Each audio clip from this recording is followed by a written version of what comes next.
Stock markets have been weak in recent times, showing maximum volatility and fragility with a small amount of turbulence. We can measure all data points on a chart and make predictions on the future. Technical analysis is part of an overall view of knowledge, coupled with fundamentals to make informed decisions. You came here for the truth, so let me unveil that for you. Today we will discuss 6 charts showing the financial crisis. Part 2 is here. I like to cover what has happened over these recent years and show you every single time our charts look the same as they did a few years ago, just prior to the financial crisis or right around that time frame. And there aren't 6 charts, there aren't 60 charts, there's thousands and thousands of charts that show how these numbers are all lining up yet again. And that's very frightening because the world isn't ready. In the mid-2000s, it was a lot stronger than it is today, the economy that is. Let's get into first Venezuela. Venezuelans give up on counting piles of cash and start weighing them. I have been covering the inflation in Venezuela for some time now.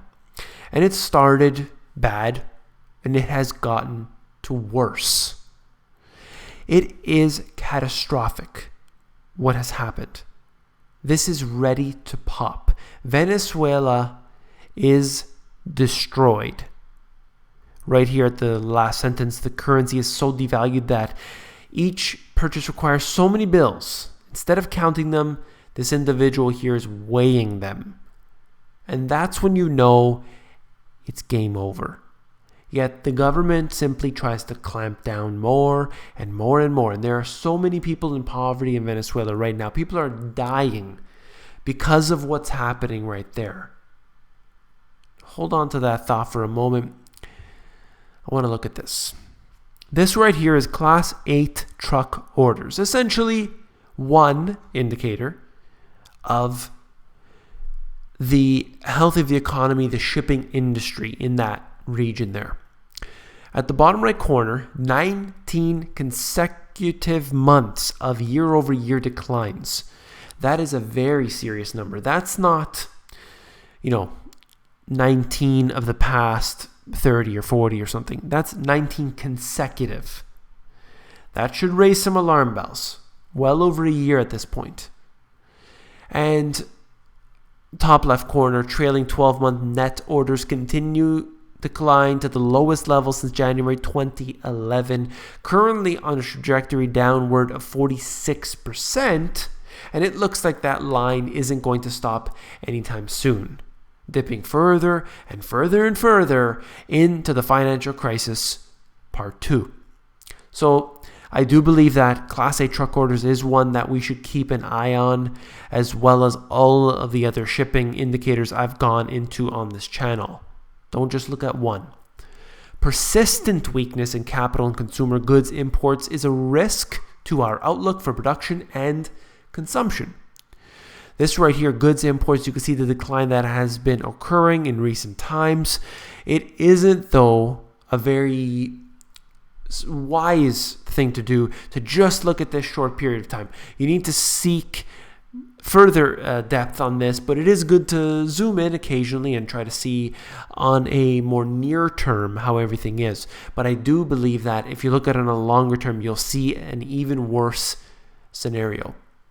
Shipments and orders of core capital goods have fallen since mid-2014.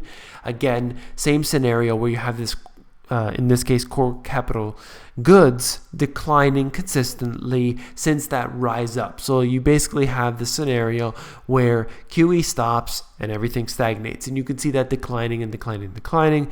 This happens to be just one of those indicators.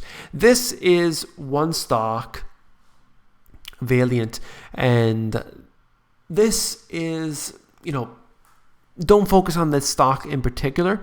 The reason I'm showing this is to make a point, and that is, look at this chart showing you, let me get my highlighter out here, showing you basically a straight line across, and this is a short term anyway, but I just wanted to make a point, straight line across, everything is fine and dandy, and then it just drops off. Okay? So everything was fine until that final moment where everything drops off. Now, what I would say is that individuals who have their money in paper assets, they believe that they will be able to sell at the right opportunity. They will know when the markets, a particular stock that they may own, when it hits a certain number, that means it's getting too weak and that means it's time to sell. However, I will show you that this is one example how you may not be able to do that because it's all about a spread. You have to have a buyer for your stock. But what if that stock is dropping so rapidly, you don't have a chance? And these are the things that people don't get. So all I'm trying to say is that be a little more cautious with your purchases. That's all. There are many individuals out there in the mainstream, but a lot of them in the alternative news, who will suggest that you purchase stocks, and that's fine. And, you're free to do whatever you want. However, look closely at the risks. Mega merger month. October is the busiest month for deal making for at least 12 years. $500 billion worth, $500 billion in these mergers. I tend to see the mergers taking place when the economies are weaker, not when they're necessarily completely uncertain, as you can see from the financial crisis in the years following. Definitely more weak, and then it starts to pick up after that. There can't be too much uncertainty when the fake government statistics come out showing everything is fine. Then corporations tend to be a little bit more willing to purchase other companies, and they also want that weakness to really set in at that time. So there's a lot of purchases. This is just one thing. Mergers and acquisitions, I believe in many cases, shows a weakness in a lot of these corporations. The ones getting bought out, that is. Dallas Fed. This is their sort of indicator showing you the month over month weakness that is displayed. And this, it's essentially heading back, not too much longer, in fact, into what we saw during the financial crisis. This isn't quite as deep, you can see that, but the fact is that you will have so much consistency month over month over month over month, and it doesn't ring, it doesn't seem good for the future in this respect. That's all. This happens to be the Dallas Fed. You can see it in these other indicators I've shown you today and the thousands of others that are out there.